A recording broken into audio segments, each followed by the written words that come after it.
students, good morning to all. We are learning class 8 science chapter 4 metals and non-metals. In the previous video we have learnt about the physical properties of metals and non-metals. In this video we shall discuss about the chemical properties of metals and non-metals.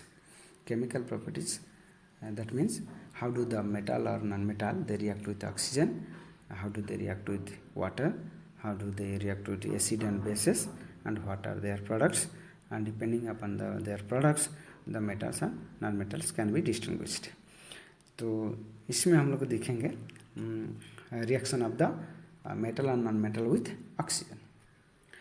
तो आप लोग देखे होंगे rust, formation of rust. Iron में rust formation होता है. whenever iron is exposed, iron or iron made articles are exposed to the moist air for a long time, then there is the formation of rust.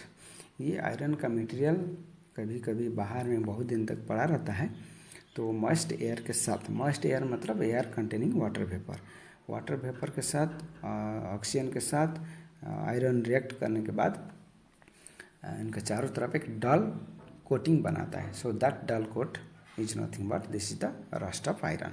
So this iron rust is nothing but the iron oxide.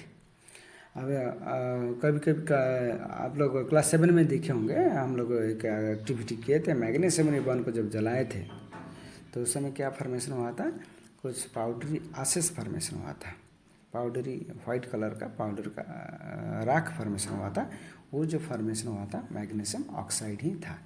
तो iron plus oxygen plus water vapor, it forms iron oxide, and when magnesium reacts with oxygen it forms magnesium oxide. So ये iron oxide हो या magnesium oxide हो, ये oxygen के साथ react करने के बाद उसका ऑक्साइड फॉर्मेशन करता है.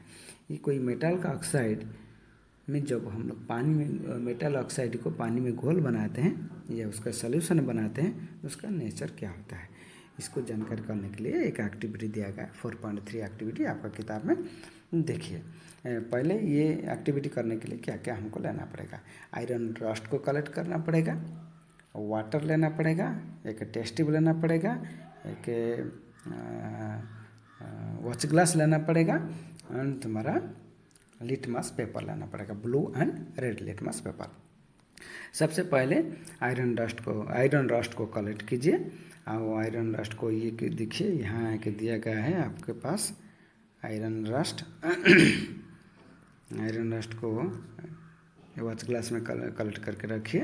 एक टेस्ट ट्यूब में 5 मिलीलीटर पानी लीजिए, उसमें आयरन रस्ट को मिला के एक सस्पेंशन बनाइए, एक सॉल्यूशन बनाइए. ये सॉल्यूशन को वॉच ग्लास में डाल के फिर रेड लिटमस पेपर उसमें डुबाइए एंड ब्लू लिटमस पेपर डुबाइए. तो रेड लिटमस पेपर डुबाने के बाद हम लोग देखेंगे इनका रेड लिटमस का कलर ब्लू हो जाता है, बट ब्लू लिटमस का कोई भी इफेक्ट नहीं होता है, कलर चेंज नहीं होता है. इससे पता चल रहा है, हम लोग क्लास 7 में पढ़े थे, acid base and salt chapter में पढ़े थे. तो test of acid, how to test the nature of unknown solution whether it is acidic, basic or neutral by using the litmus paper. Litmus paper red और blue litmus paper डाल के अगर देखेंगे, red litmus paper colour अगर blue हो जाता है then the solution is basic in nature. Red blue litmus paper डालेंगे, अगर उसका कलर से रेड होता है तो it is acidic in nature. तब इसमें हम लोग देखेंगे आयरन रस्ट का सॉल्यूशन में जैसे ही रेड लिटमस पेपर डालते हैं उनका कलर धीरे धीरे चेंज होकर ब्लू कलर आ रहा है. So this indicates the iron oxide solution is basic in nature. Iron oxide solution is basic in nature. Similarly कोई भी मेटल ऑक्साइड का सॉल्यूशन बेसिक इन नेचर ही होता है. सो दैट फॉर्मेशन करता है क्या, और हाइड्रोक्साइड फॉर्मेशन करता है. तो अभी हम लोग देखेंगे. और देखो, when a copper vessel is expose to moist air for a long, copper vessel का कॉपर का बर्तन जब बहुत दिन तक मॉइस्ट एयर में एक्सपोज होकर रहता है, it acquires A doll green coating. इसका चारों तरफ एक डॉल ग्रीन कोटिंग अपीयर होता है और दिखाई पड़ता है. This green material is a mixture of copper hydroxide and copper carbonate. Copper hydroxide and copper carbonate. इसके लिए ये रिएक्शन देखिए, कॉपर मेटल जब कॉपर वेसल जब मॉइस्ट एयर के साथ एक्सपोज होता है, मॉइस्ट एयर मतलब air containing water vapour carbon dioxide, etc. So copper plus water plus carbon dioxide plus oxygen, that is called the moist air. Copper जब moist air के साथ react करता है ये फॉर्मेशन करता है copper hydroxide and copper carbonate.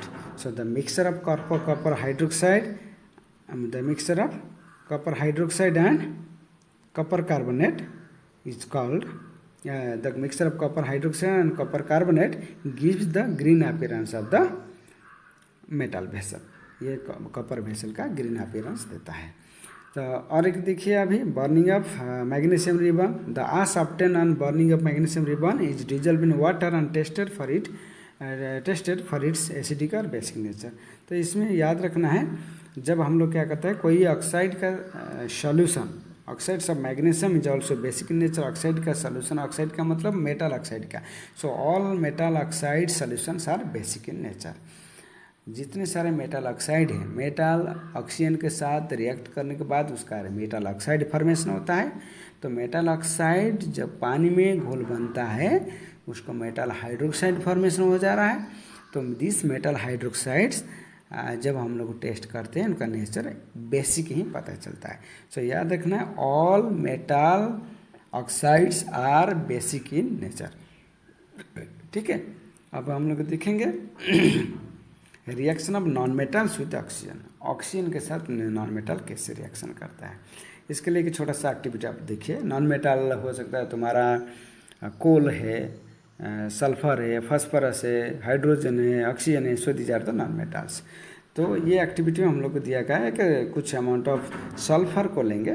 तो sulphur powder को एक डीप फ्लैग्रेटिंग स्पून में लेना है, उसको हीट करना है.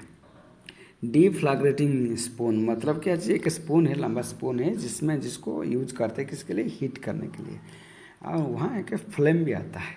तो एक डीप फ्लैग्रेटिंग स्पून अगर आपके पास नहीं मिला then you can take a metallic cap of any bottle. किसी एक बॉटल का मेटालिक कैप ले सकते हैं.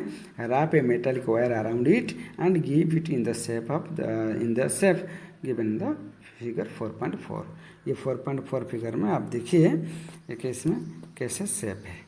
ये शेप दिख रहे हैं, ये डीप फ्लैग्रेटिंग स्पून है.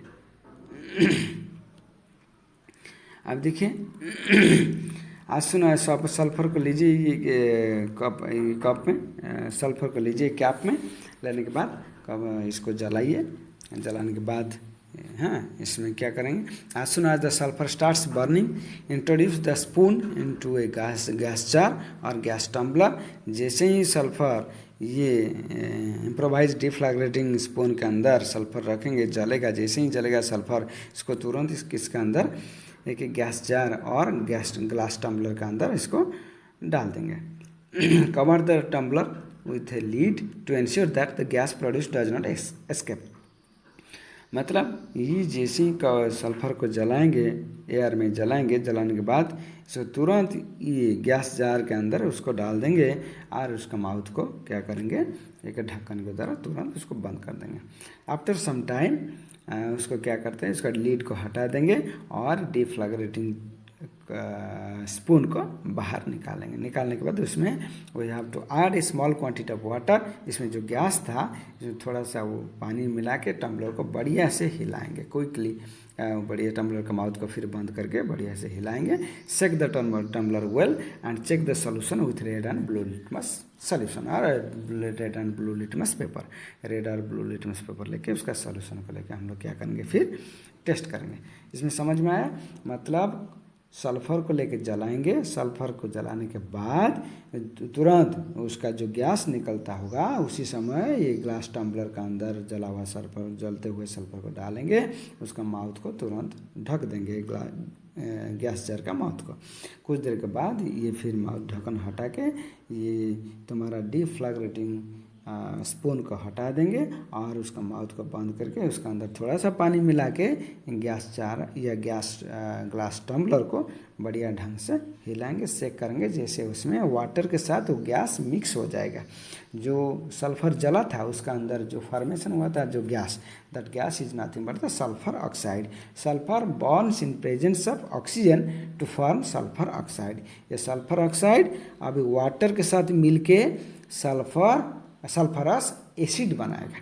तो sulphur burns in presence of oxygen to form sulphur oxide.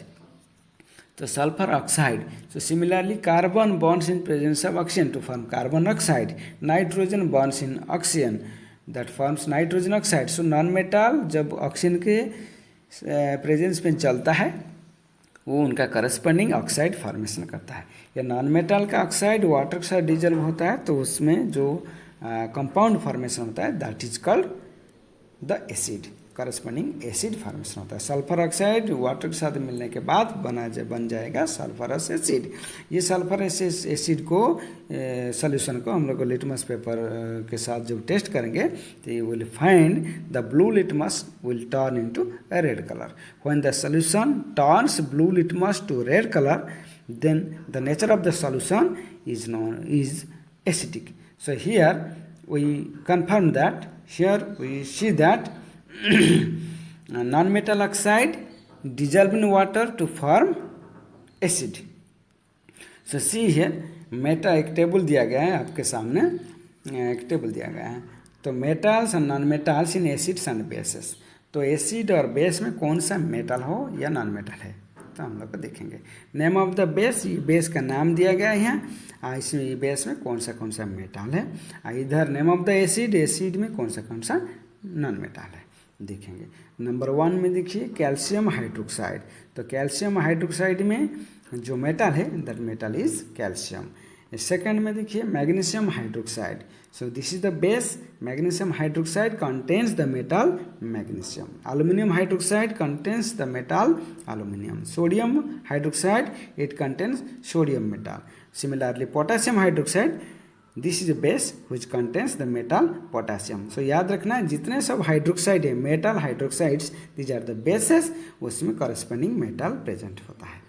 Next हम लोग देखेंगे नेम ऑफ द एसिड। इसमें एसिड का नाम लिखा गया है, उसमें जो नॉन मेटल प्रेजेंट है उनका नाम आपको लिखना पड़ेगा। Sulphuric acid, so it contains the non metal sulphur. phosphoric acid, it contains the non-metal phosphorus। Similarly, nitric acid will contain the non-metal nitrogen। Carbonic acid, it will contain the non-metal carbon। Similarly, hydrochloric acid contains the non-metal hydrogen। So this is the acid or base which contain what type of non-metals and what type of metal in it। The name of the product formed in the reaction of sulfur and oxygen is called the sulfur dioxide gas। When sulfur dioxide dissolves in water, it forms sulfurous acid। The reaction can be given as here in the reaction देखिए sulfur dioxide SO2 plus water H2O, it forms sulfurous acid, that is H2SO3। H2SO3, this is the sulfurous acid। The sulfurous acid turns blue litmus paper to red। Generally oxides of non-metals are acidic in nature। So oxides of metals are basic in nature whereas oxides of non-metals are acidic in nature। अब हम लोग देखेंगे reaction with water. Metal और non metal कैसे water के साथ reaction करता है और क्या कंपाउंड फॉर्मेशन करता है। तो एक देखिए metal, sodium metal is very reactive. It reacts vigorously with oxygen and water। याद रखना है sodium metal, potassium metal these are very reactive metals. This reacts vigorously with water and oxygen. Oxygen and water के साथ बहुत तेज़ी से reaction करता है। Lot of heat is generated in the reaction. जैसे ही बाहर रहता है सोडियम मेटल और पोटेशियम मेटल, ये ऑक्सीजन एटमॉस्फेयर के ऑक्सीजन एंड वाटर के साथ रिएक्ट करके खूब तेज़ी से क्या करता है रिएक्शन करता है और हीट जनरेट करता है। It is therefore stored in kerosene. इसीलिए सोडियम मेटल या पोटेशियम मेटल को हम लोग बाहर नहीं रखते, इसको किसके अंदर रिएक्ट प्रिजर्व करके रखते हैं, स्टोर करके ना किरोसिन का अंदर स्टोर करके रखते हैं। Because kerosene do not contain air और वाटर। किरोसिन में एयर या वाटर नहीं रहता, इसीलिए वो रिएक्शन नहीं कर सकता है। क्वेश्चन पूछता है एग्जामिनेशन में, why do we keep sodium metal under kerosene. Sodium metal को हम लोग किरोसिन का अंदर क्यों स्टोर करके रखते हैं। Because sodium metal is very reactive in nature. It reacts with oxygen and water. It reacts vigorously to form heat. That's why it is kept under kerosene. Activity 4.5, ये सोडियम मेटल का reaction के बारे में एक activity दिया गया, कैसे क्या फॉर्मेशन करता है हम लोग देखेंगे। तो टेक 250 मिलीलीटर ऑफ बीकर, एक 250 मिलीलीटर का एक बीकर लीजिए या एक ग्लास टम्बलर लीजिए। Fill half of it with water, ये ग्लास टम्बलर को आधा पानी में भर दीजिए। Now carefully cut a small piece of sodium metal, एक सोडियम मेटल का छोटा सा टुकड़ा काटिए and dry it using filter paper use कर सुखा दीजिए। And then put the sodium piece wrapped in cotton into the beaker, ये कॉटन में लपेट के इसको बीकर का अंदर सोडियम मेटल को डाल दीजिए जो बीकर में पानी है। देन ऑब्जर्व केयरफुली, इसको ये एक्टिविटी आप लोग घर पे नहीं कर पाएंगे। This activity can be done inside the science laboratory in the school. जब आप लोग स्कूल आएंगे, स्कूल में साइंस लैबोरेटरी के अंदर, जूनियर साइंस लैब के अंदर आप लोग ये एक्टिविटी करेंगे और देखेंगे। जैसे ही ये सोडियम मेटल को पानी में डालेंगे, then the reaction starts. Then when the reaction stops, जब रिएक्शन स्टॉप होता है, touch the beaker, what do you feel. तो जैसे रिएक्शन खत्म हो जाएगा, उसको बीकर को टच करके देखो, the beaker becomes hot, beaker hot हो जाता है। And test the solution with the red and blue litmus paper. अब ये सॉल्यूशन को रेड और ब्लू लिटमस पेपर डाल के हम लोग टेस्ट करेंगे। टेस्ट करने के बाद पता चल जाएगा आपको, you will find the red litmus will turn into blue colour. That is why जब red litmus paper blue colour में कन्वर्ट होता है, उस समय हमको पता चल जाएगा वो जो सोल्यूशन बना कौन सा सोल्यूशन बना ना, सोडियम मेटल वाटर के साथ मिलकर जो सोल्यूशन बना है, that is basic in nature, that is the sodium hydroxide, basic in nature, है ना। तब हम देखिए, you observe that sodium reacts vigorously with water, some other metals do not do so. कुछ ऐसा मेटल है वो इतना तेज़ी से विगरसली रिएक्ट नहीं करता है। जैसे तुम्हारा कौन है कॉपर है, आयरन है, गोल्ड है, सिल्वर है, ये सब मेटल इतना तेज़ी से रिएक्शन नहीं करता है जैसे सोडियम और पोटेशियम रिएक्शन करता है। For example, iron reacts very slowly with water. Generally non metals do not react with water दो दे में वेरी रिएक्टिव इन एयर। तो याद रखना है, non metal they do not react with water. Non metal water के साथ react नहीं करता है। कुछ नॉन मेटल है जो एयर के साथ बड़ी तेज़ी से रिएक्शन करता है। वो नॉन मेटल्स को एयर के साथ अगर रिएक्शन करता है तो इसलिए वो नॉन मेटल को हम लोग क्या करते हैं, वाटर में स्टोर करके रखते हैं। वो नॉन मेटल में एक एग्जाम्पल हो गया phosphorus. For example, phosphorus is a very reactive non metal, it catches fire if expose to air. Phosphorus को अगर हम लोग एयर में रखेंगे, एक्सपोज करके रखेंगे, बाहर रखेंगे, एयर के साथ बड़ी तेज़ी से रिएक्शन करता है, तो इसीलिए रिएक्शन करके हीट प्रोड्यूस करेगा। इसलिए to prevent the contact of phosphorus with atmospheric oxygen, it is stored in water. तो याद रखना है, फास्फोरस को नॉन मेटल है, फास्फोरस नॉन मेटल को हम लोग वाटर में स्टोर करके रखते हैं, बट सोडियम मेटल को केरोसिन में स्टोर करके रखते हैं। सोडियम मेटल को केरोसिन में स्टोर करके रखेंगे, इसलिए sodium reacts vigorously with water and oxygen.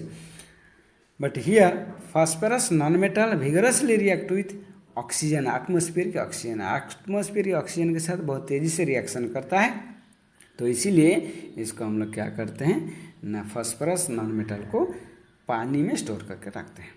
अब हम लोग देखेंगे reactions with acids. Reaction with oxygen दिखे, रिएक्शन विथ वाटर दिखे, अभी रिएक्शंस विथ एसिड दिखेंगे, कैसे मेटल एसिड के साथ रिएक्शन करता है। तो let us see how metals and non metal behave with acids. Acid के साथ मेटल नॉन मेटल कैसे बिहेव करता है। इसके लिए एक टेबल दिया गया आपके सामने, देखिए एक्टिविटी 4.6। ये एक्टिविटी आप लोग घर पे नहीं कर पाएंगे, ये एक्टिविटी को करने के लिए साइंस लैबोरेटरी के अंदर करना होगा। तो इसके लिए कैसे करना है, थोड़ा सा तरीका इसमें देख लीजिए। Takes samples of metals and non metal listed in the table 4.5। ये 4.5 टेबल में जो मेटल नॉन मेटल का लिस्ट है, जैसे हो गया ABCDEF, ये 5 6 मेटल और नॉन मेटल का लिस्ट जो दिया गया है, उसको लेके क्या करेंगे, एक टेस्ट ट्यूब में डाल के रखेंगे। मैग्नीशियम रिबन को एक टेस्ट ट्यूब में डालेंगे, उसका लेबलिंग ए करेंगे। एल्युमिनियम फॉयल को एक टेस्ट ट्यूब में डालेंगे, उसका टेस्ट ट्यूब का लेबलिंग करेंगे B। आयरन को C टेस्ट ट्यूब में लेंगे, कॉपर को D टेस्ट ट्यूब में लेंगे, और चारकोल को E टेस्ट ट्यूब और F टेस्ट ट्यूब में सल्फर पाउडर लेंगे। लेने के बाद क्या करेंगे, and then add 5 milliliter of dilute hydrochloric acid to each test tube। हर टेस्ट ट्यूब ABCDEF हर टेस्ट ट्यूब में 5 मिलीलीटर डाइल्यूट हाइड्रोक्लोरिक एसिड डालेंगे। डालने के बाद ऑब्जर्व द रिएक्शंस केयरफुली। तो अभी हम लोग देखेंगे डाइल्यूट हाइड्रोक्लोरिक एसिड क्या है। डाइल्यूट एसिड किसको कहेंगे, ना एसिड सॉल्यूशन में, एसिड का सॉल्यूशन में एसिड रहता है और वाटर रहता है। जिस एसिडिक सॉल्यूशन में ज़्यादा amount of water, less amount of acid रहता है, उस तरह का सॉल्यूशन को हम लोग कहेंगे dilute acid. Dilute acid for example, मान लीजिए 100 मिलीलीटर एक एसिड सॉल्यूशन में 95 मिलीलीटर तुम्हारा वाटर है और 5 मिलीलीटर हो गया acid, then this solution is called dilute acid. अगर इसकी जगह में अगर उल्टा हो जाएगा, 90% एसिड 10% अगर वाटर रहेगा, तो उस तरीके सॉल्यूशन को हम लोग कहेंगे कॉन्सेंट्रेटेड एसिड। तो याद रखना, लैबोरेटरी में हम लोग कॉन्सेंट्रेटेड एसिड का कम यूज होता है, रेयर यूज होता है, बट डाइल्यूट एसिड का, डाइल्यूट हाइड्रोक्लोरिक एसिड का, डाइल्यूट नाइट्रिक एसिड का, डाइल्यूट सल्फ्यूरिक एसिड का, ये सारे एसिड का यूजेस बहुत होता है डाइल्यूट एसिड का इन द लैबोरेटरी में। तो ये जो 5 टेस्ट में लिए थे, हर टेस्ट में डाइल्यूट हाइड्रोक्लोरिक एसिड 5 मिलीलीटर डालेंगे। डालने के बाद देखेंगे, ऑब्जर्व करेंगे, if no reactions occur in the cold solution, अगर पानी ये एसिड का सोल्यूशन डालने के बाद कोई रिएक्शन अगर नहीं हुआ, then warm the test tube gently, ये टेस्ट ट्यूब को थोड़ा सा हीट कर देंगे। देन हीट करने के बाद ऑब्जर्व करेंगे रिएक्शन क्या हुआ। तो सबसे पहले हम लोग देखेंगे जो magnesium ribbon containing test tube में अगर 5 मिलीलीटर हाइड्रोक्लोरिक एसिड डाला गया, उसमें रिएक्शन शुरू हो जाएगा। अगर ठंडा में रिएक्शन नहीं हुआ, थोड़ा सा उसको वार्म कर देंगे जेंटली, किसको, टेस्ट ट्यूब को, सॉल्यूशन में, टेस्ट ट्यूब में जो सॉल्यूशन और मेटल है उसको थोड़ा सा हीट कर देंगे तो रिएक्शन होना शुरू कर देगा। तो जैसे रिएक्शन होगा उसमें से कुछ इफर्वेसेंस होगा, कुछ गैस इवॉल्व होगा। जो गैस इवॉल्व होगा उस समय गैस का नेचर को जानकारी करने के लिए हम लोग क्या करेंगे, एक मैचिस को, जला हुआ मैचिस या जलता हुआ मैचिस को ये टेस्ट ट्यूब का सामने माउथ में लाकर दिखाएंगे। जैसे दिखाएंगे, the matchstick will burn with pop sound, matchstick pop sound करके जलेगा। जैसे ही पॉप साउंड करके जलेगा, वो pop sound indicates the presence of hydrogen gas. So here when acid reacts with metal और metal reacts with acid, it produces hydrogen gas. तो ये जो पॉप साउंड होकर जलेगा मैच स्टिक, उससे पता चलता है this indicate the formation of hydrogen gas. तो याद रखना है, जब मेटल रिएक्ट करता है एसिड के साथ, देन ये क्या फॉर्मेशन करता है, हाइड्रोजन गैस फॉर्मेशन करता है। इसके साथ ही साथ कुछ सॉल्ट फॉर्मेशन करता है, उसी मेटल का कुछ सॉल्ट फॉर्मेशन करता है। तो याद रखोगे, हाइड्रोक्लोरिक के साथ एसिड के साथ भी रिएक्शन करता है, इस तरीका सल्फ्यूरिक एसिड के साथ भी रिएक्शन करता है। कौन है, metal, releasing hydrogen gas. But non metal do not react with acid, dilute acids. कोई भी एसिड के साथ नॉन मेटल जैसे चारकोल और सल्फर, वो सब रिएक्शन नहीं करता है। तो यहाँ देखो, is there a difference in the way of metals and non metals react with acid? Yes. What could the pop sound in some cases be due? What could the pop sound in some cases be due to when the burning of matchstick in the matchstick is brought near the mouth of the test tube? Mouth के सामने जैसे matchstick लाएंगे, pop sound करके जलेगा matchstick. तो इससे पता चलता है क्या चीज़ें, मेटल एसिड के साथ रिएक्शन करके हाइड्रोजन गैस निकालते हैं। तो पॉप साउंड का एक्सपेरिमेंट से हम लोग को पता चल जाता है। Non metals generally do not react with acid, but metals react with acid to produce hydrogen gas that burns with a pop sound. Copper does not react with dilute hydrochloric acid. याद रखना, very important चीज़ है। Copper, जितने सारे metal है वो dilute hydrochloric acid के साथ reaction करता है, बट कॉपर डाइल्यूट हाइड्रोक्लोरिक के साथ रिएक्शन नहीं करता है, even on heating, but it reacts with sulphuric acid. Copper metal hydrochloric acid के साथ रिएक्शन क्यों नहीं करता है ना, because copper is less reactive than hydrogen. Copper hydrogen से लेस रिएक्टिव है, तो इसीलिए वो हाइड्रोजन गैस को लिबरेट नहीं कर पाता है डाइल्यूट हाइड्रोक्लोरिक एसिड से। But the copper can react with sulphuric acid. Sulphuric acid के साथ रिएक्शन करता है। कैसे रिएक्शन करेगा ना, sulphuric acid is strong oxidising agent. ये क्या ऑक्सीडाइजिंग एजेंट है सल्फ्यूरिक एसिड, तो इसीलिए ये कॉपर को कॉपर आयन में कन्वर्ट कर देता है। तो इसीलिए कॉपर सल्फ्यूरिक एसिड के साथ रिएक्शन करता है, हाइड्रोक्लोरिक एसिड के साथ रिएक्शन नहीं कर पाता है, बिकॉज हाइड्रोजन से लेस रिएक्टिव कॉपर होता है। ऊपर क्लास में डिटेल पढ़ोगे इसका कारण। अब हम लोग देखेंगे ये था तुम्हारा रिएक्शन ऑफ एसिड्स और रिएक्शन ऑफ मेटल्स और नॉन मेटल्स विथ एसिड्स। अब देखें reactions of with base, metal और नॉन मेटल कैसे बेस के साथ रिएक्शन करता है। ये भी एक्टिविटी आप लोग टीचर के द्वारा टीचर डेमोन्स्ट्रेट करके दिखाएंगे आपको लैबोरेटरी के अंदर। इसको कैसे करना है देखिए, prepare a fresh solution of sodium hydroxide in a test tube by dissolving 3 to 4 pellets of it in 5 millilitre of water. एक टेस्ट ट्यूब के अंदर 5 मिलीलीटर वाटर लीजिए, उसमें 3 से 4 सोडियम हाइड्रोक्साइड का गोली पेलेट उसमें डिजल्व कीजिए। Drop a piece of aluminium foil in it, इसके अंदर ये सोडियम हाइड्रोक्साइड का सोल्यूशन जो बना है टेस्ट ट्यूब के अंदर उसमें एक एल्यूमिनियम फॉयल डालिए। Bring a burning match stick near the mouth of the test tube and observe carefully.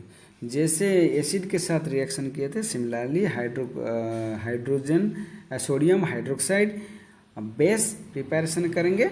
Base preparation करने के बाद उस टेस्ट ट्यूब के अंदर एक एल्यूमिनियम फॉयल डालो या कॉपर फॉयल डालो या आयरन मेटल डालो, डाल के देखो और उसके सामने एक मैच स्टिक ला के दिखाओ, जलता हुआ मैच स्टिक, उसमें भी दिखोगे पॉप साउंड करके मैच स्टिक चल जाएगा। तो ये पता चलता है, ये एक्टिविटी से भी हमको पता चलता है metal react with base also. Metal base के साथ रिएक्ट करके क्या बनाता है, हाइड्रोजन गैस भी। All metals do not react with bases to form salt and hydrogen gas, whereas some non-metals react with bases but do not produce hydrogen gas. The reaction of non-metals with the bases are complex. In the next video, we shall discuss about displacement reactions. Thank you.